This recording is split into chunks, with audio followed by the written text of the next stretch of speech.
श्री वाहिगुरु साहिब जी। हम सर दीन दयाल न तुम सर, अब पतियार क्या कीजै। बचनी तोर मोर मन मानै, जन को पूर्ण दीजै। हों बल बल जाऊं रमैया, कारणे कारण कवन अबोल रहा। बहुत जन्म बिछरे थे माधो, एह जन्म तुम्हारे लिखे। कह रविदास आस लग जीवों, चिर भयो दर्शन देखे। कह रविदास आस लग जीवों, चिर भयो दर्शन देखे। सतनाम वाहिगुरु जी। तती तोय न पलवै, जे जल टुबी देहे। फरीदा जो डुहागण रब दी, चूरे दी चूरे। फरीदा जो डुहागण रब दी, चूरे दी चूरे।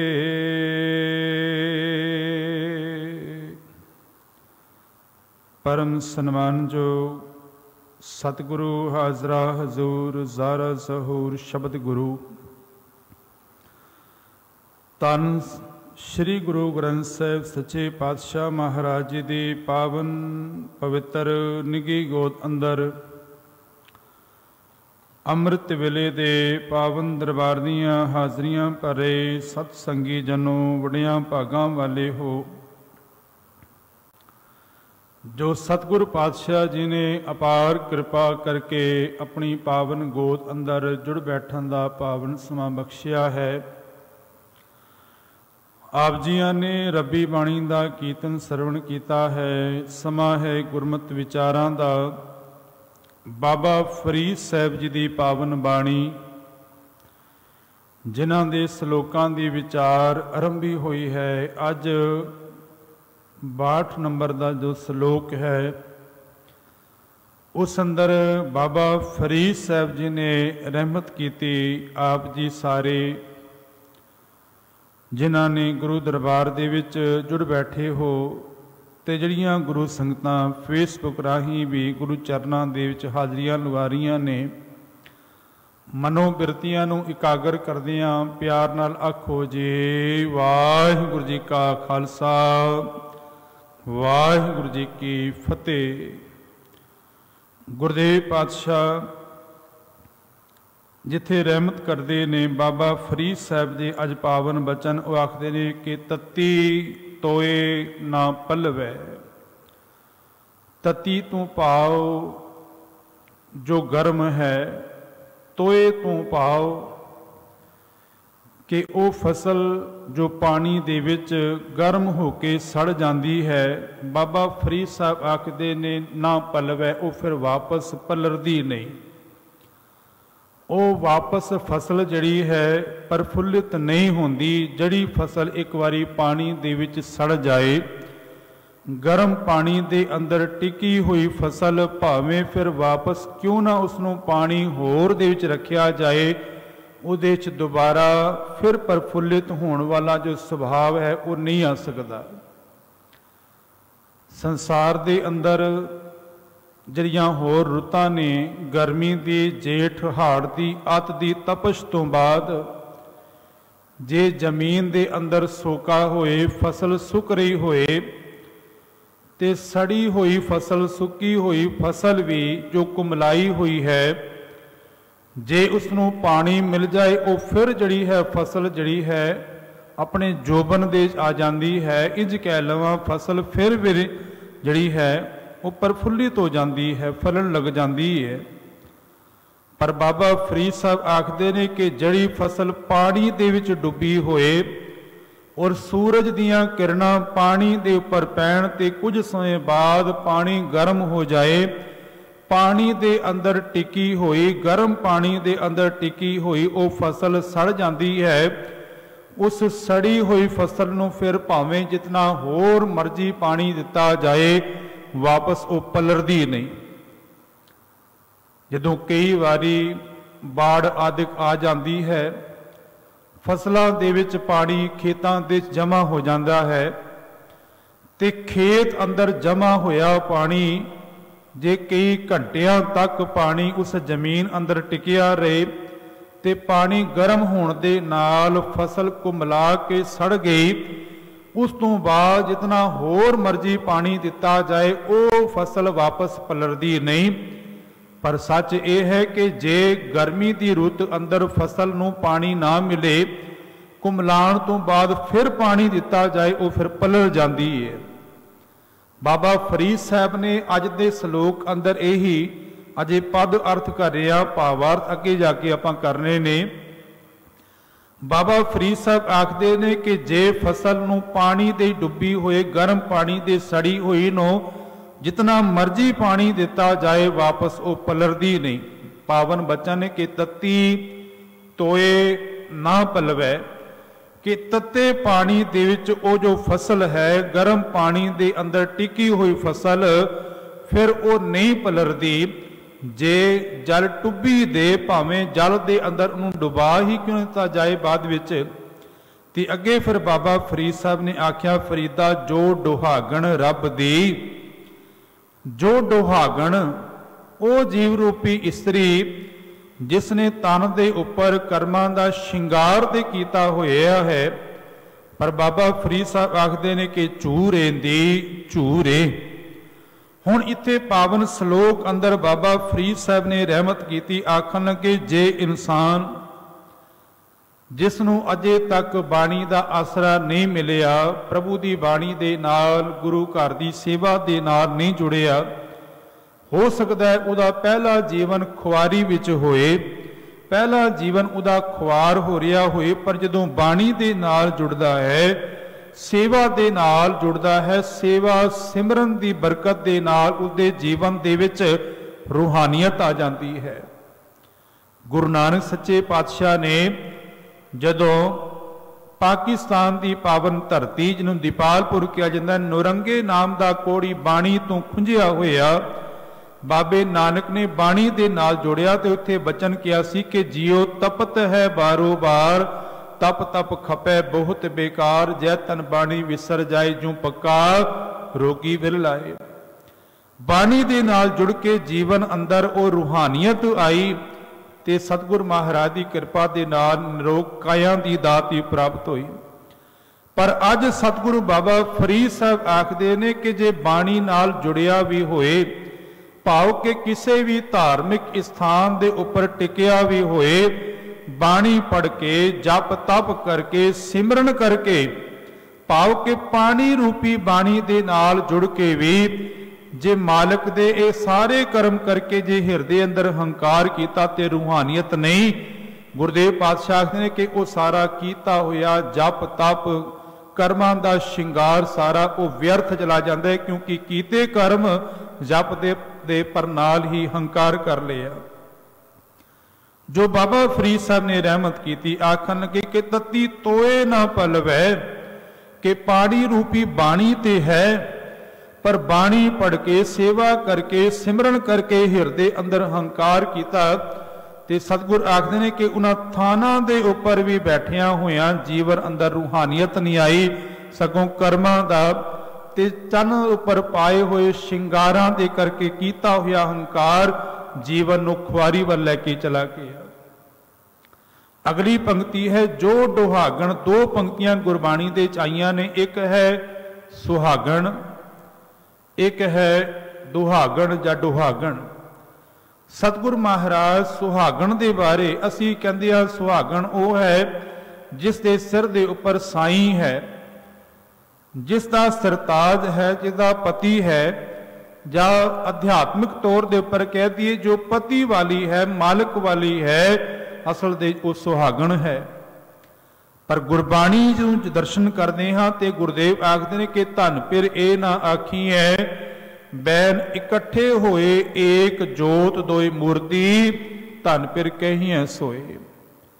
असल दे विच जिन्हां दी भावें मूर्तां दो ने पर जोत एक हो गई, जिन्हां दी विचार एक हो गई, जिन्हां ने परमेश्वर वाहिगुरु दी गल नूं मन लिया।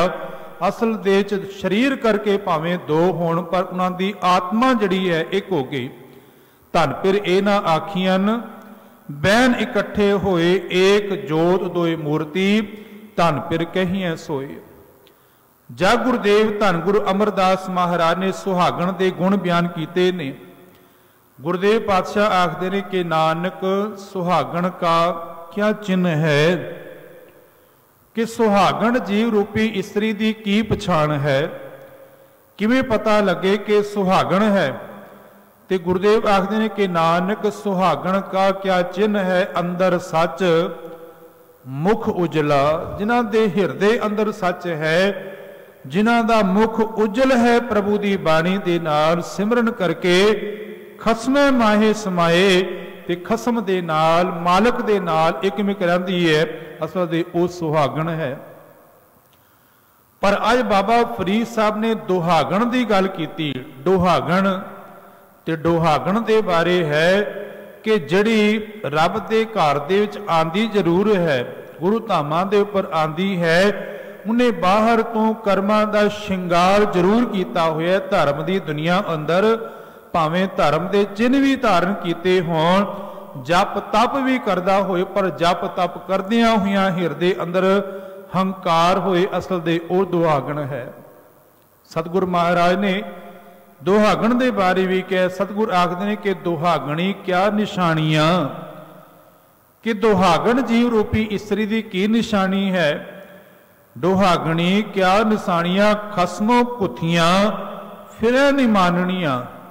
पातशाह ने कि खसम तू टुटियां हुई, खसमों पुथियां फिर नहीं मानियां। मैले वेश ना कामणी दुखी रहन वे हाय जियो। उन्होंने दे मैले वेश ने भाव कि उन्हों का जीवन वो नहीं जो गुरु अनुसारी होए, जो रब अनुसारी होए।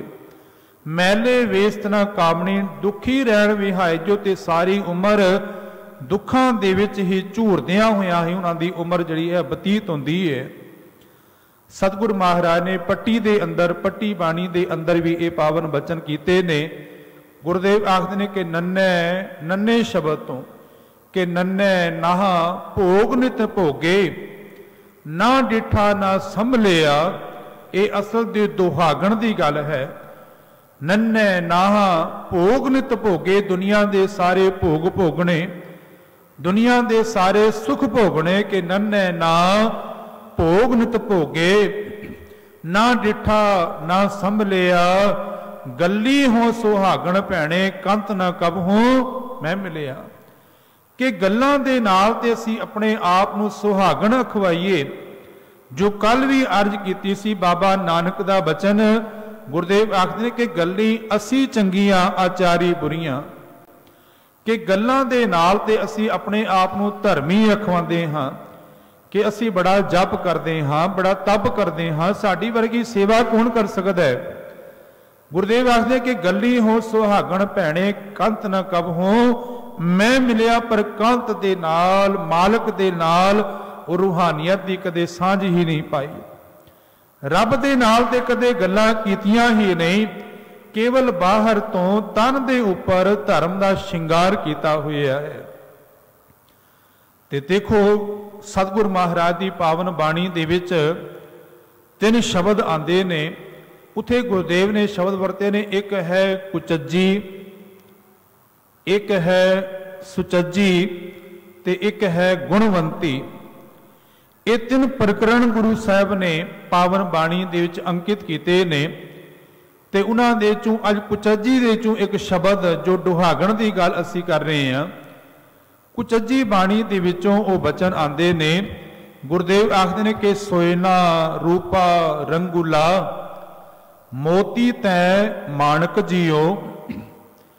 कि प्रभु दे घरों हे इंसान तेनू सोना मिलिया, रूपा तू भाव चांदी, रंगूला तू भाव सोने। सोना रूपा रंगूला मोती तै माणक जियो के मोती मिले हीरे जवारत मिले से वस्तु शह दित्तियां। ये सारिया वस्तुआं मेरे शहर ने, मेरे खसम ने, मेरे मालिक ने दित्तियां ने। तिन स्यों लाया चित जियो इंसान, जिस मालिक ने दित्तियां उस प्रभु नूं भुला के तिन्हां वस्तुआं दे नाल सांझ पा लई कि दात प्यारी विसरिया दातार। दात चंगी लगन लग पई ते दातार विसर गया। मेरे मालिक आखदे ने कि जिस प्रभु ने ये सोना, ये चांदी, ये दुनिया के पदार्थ दिते, इतों तक ये सोहना परिवार दिता, ये संसार दिता, सारियां नूं अपने घर के अंदर जीव ने एंट्री दे दी। पर जदों निरंकार दा रब दे आण दा वेला सी, मनुख ने दरवाजे बंद कर ले कि मैनूं पदार्थ चाहिए से, रब दे घरों सारे मिल गए। जदों रब दे आण दा वेला सी ना ते मनुख ने दरवाजे बंद कर ले। दात प्यारी विसरिया दाता।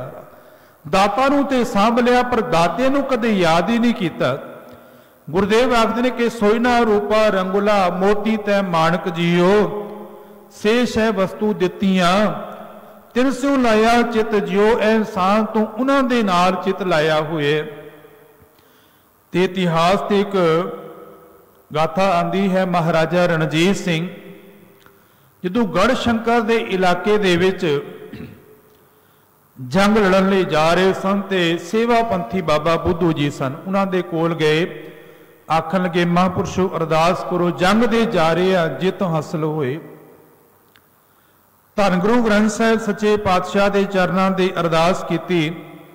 महाराजा रणजीत सिंह कुछ समय बाद आए, कहन लगे मालिक दा शुक्र है कि जंग दे अंदर जित प्राप्त हुई। आखन लगे सेवा पंथी बाबा बुद्धू जी नूं, कहन लगे तुसी जो मंगना है मंग लियो, मैं हर एक चीज देने नूं तैयार हाँ।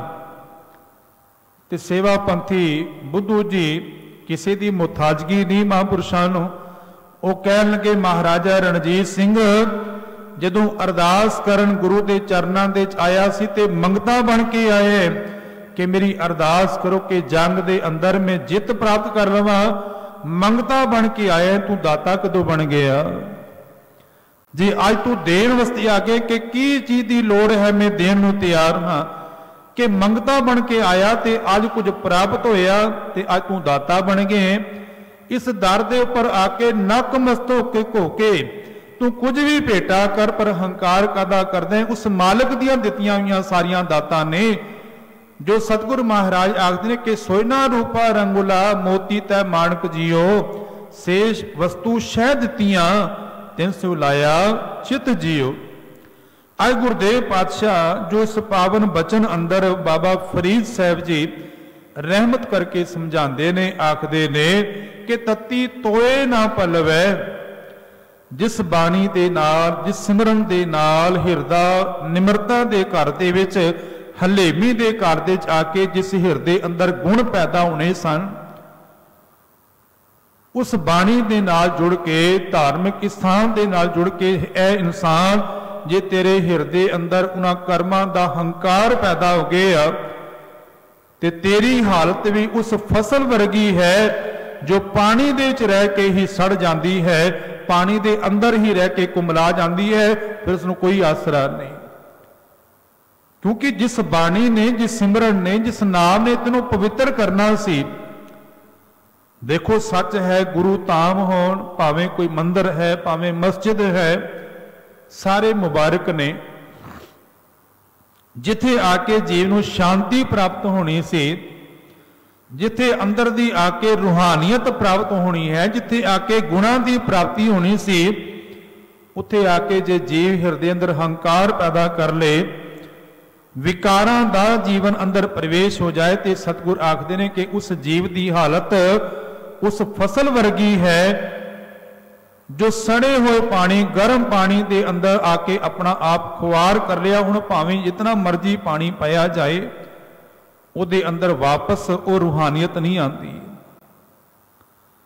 सतगुरु गुरु नानक सच्चे पातशाह महाराज उन्हां धार्मिक स्थानां दे उपर, भावें वो हिंदू धर्म के धार्मिक स्थान सन, भावें वो इस्लाम धर्म के धार्मिक स्थान सन, ते भावें वो जोग मत दे थां सन, गुरु नानक सच्चे पातशाह, इतिहास बड़ा लंबेरा है, पर मैं गल करा उड़ीसा की धरती पर जिन्हों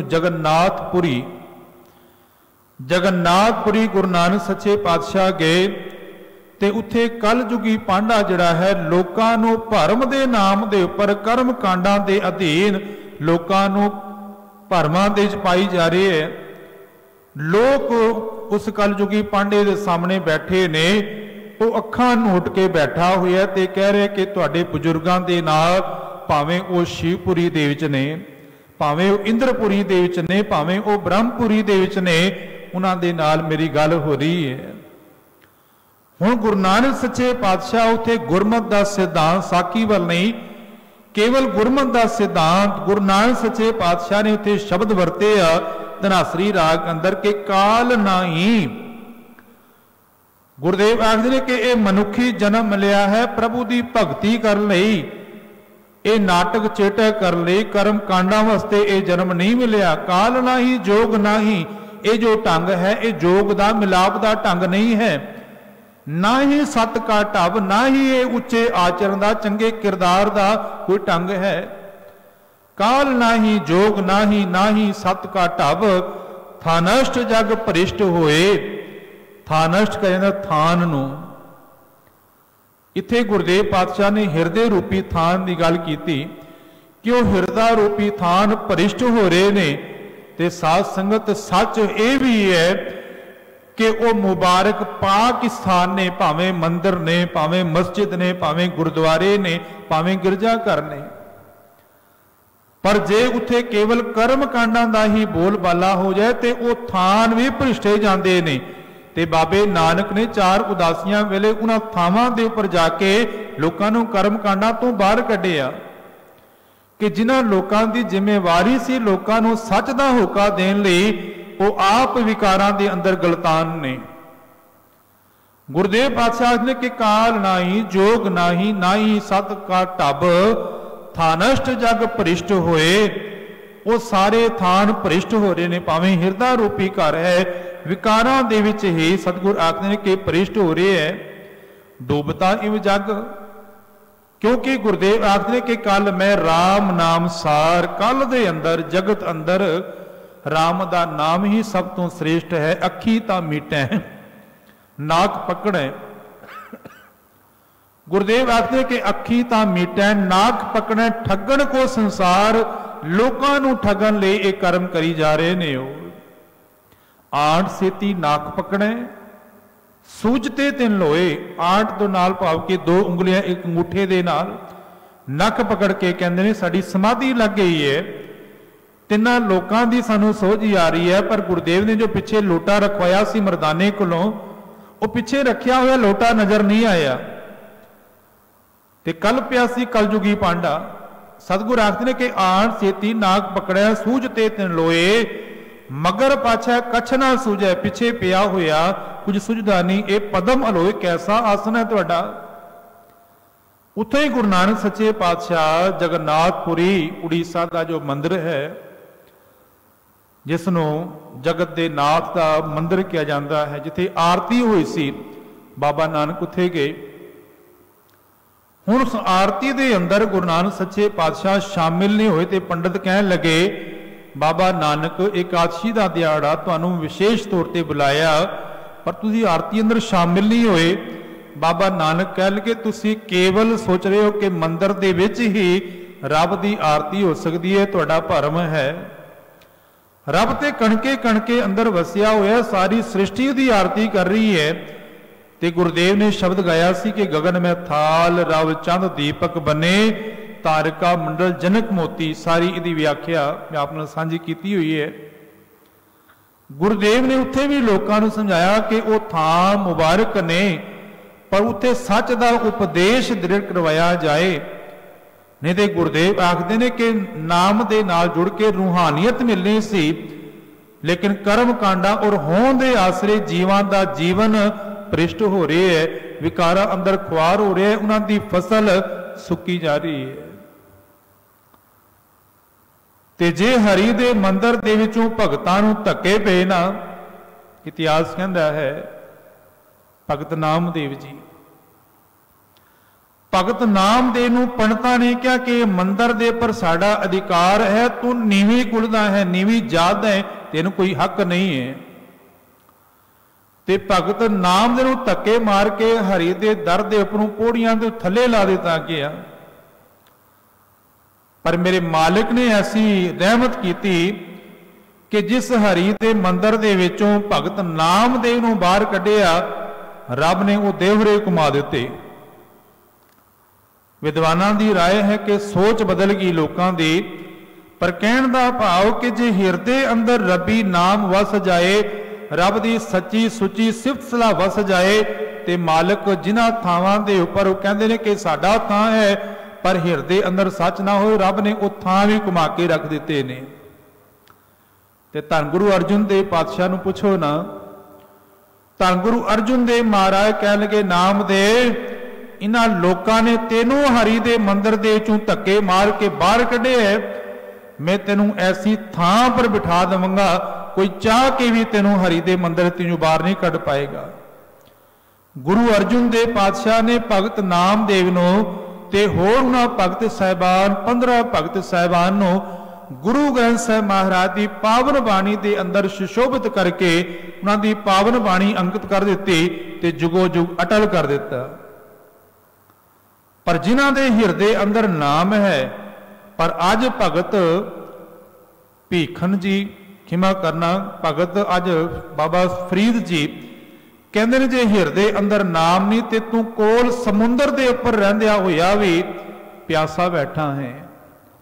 अज साडी हालत यही है साध संगत कि मनुख समुंदर दे कोल बैठा होया भी तरियाया है, समुंदर दे कोल रह के भी प्यासा है, क्योंकि वो नाम दी प्यास जिस बाणी दे नाल बुझनी सी, उसनों हिरदे अंदर ते कमाया ही नहीं।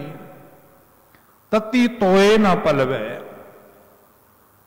जिस बाणी ने जीवन नूं निर्मल करना सी, जिस बाणी दे नाल जीवन अंदर सुगंधी आनी, जिस बाणी दे नाल जीवन अंदर गुण पैदा होने सी, उस बाणी नूं हिरदे अंदर कमाया नहीं।